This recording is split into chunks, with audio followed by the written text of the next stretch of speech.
Hi hi అందరికీ. మరి ఈరోజు వీడియోలో వంకాయ కర్రీ ఎలా ప్రిపేర్ చేసుకోవాలో చూద్దాం, వచ్చేయండి. వంకాయ కర్రీ కోసం వంకాయలు అలాగే కొన్ని ఆనియన్స్ ముందుగా తరిగి పక్కన పెట్టుకున్నాను. తర్వాత స్టవ్ ఆన్ చేసి చిన్న ప్యాన్ పెట్టుకొని ఆయిల్ వేసి అందులో కొంచెం జీలకర్ర వేసి అలాగే తరిగి పెట్టుకున్న ఉల్లిపాయ ముక్కల్ని కూడా యాడ్ చేసుకోండి. అలాగే కొంచెం కరివేపాకు వేసి ఇవన్నీ కూడా ఆయిల్లో మంచిగా మగ్గే విధంగా ఉంచాలి. ఒక 3 మినిట్స్ తర్వాత చూసినట్లయితే మంచిగా మగ్గిపోతాయి.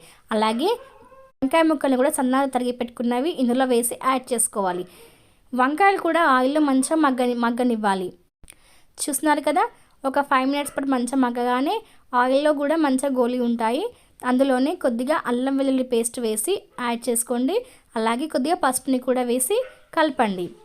సో ఈ వంకాయలు మా ఇంట్లో పెట్టుకున్నామండి. మా ఇంట్లో ఇవి పెరిగాయి వంకాయలు, చాలా టేస్టీగా ఉంటుంది. ఎంతైనా మన ఇంట్లో చెట్లు ఉంటే అవి మనం వండుకుంటే చాలా టేస్టీగా ఉంటుంది కదా.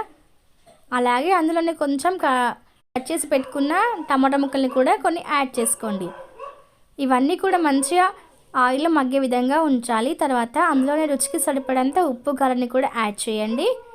అలాగే కొద్దిగా ధనియా పౌడరు, అలాగే కొద్దిగా కొబ్బరి పౌడరు. నేను ఇందులో కొంచెం పల్లీల పౌడర్ మిక్స్ చేసి పెట్టుకున్నాను, అది కూడా యాడ్ చేస్తున్నాను. సో ఇవన్నీ ఒకసారి మంచిగా కలుపుకోవాలి. తర్వాత అందులోనే కొన్ని వాటర్ని కూడా యాడ్ చేయండి.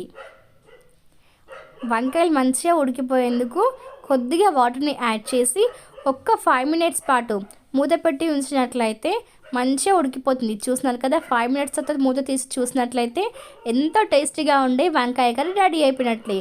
మా ఇంట్లో పెరిగిన వంకాయలు చాలా టేస్టీగా ఉంది. ఒకసారి మీరు కూడా ట్రై చేయండి. వంకాయ కర్రీ నేను చెప్పిన విధంగా మీరు వండి చూడండి, చాలా అంటే చాలా బాగుంటుంది. మా ఛానల్ సబ్స్క్రైబ్ చేసుకుని థ్యాంక్ యూ ఫర్ వాచింగ్. ఒక లైక్ చేసి వెళ్ళండి.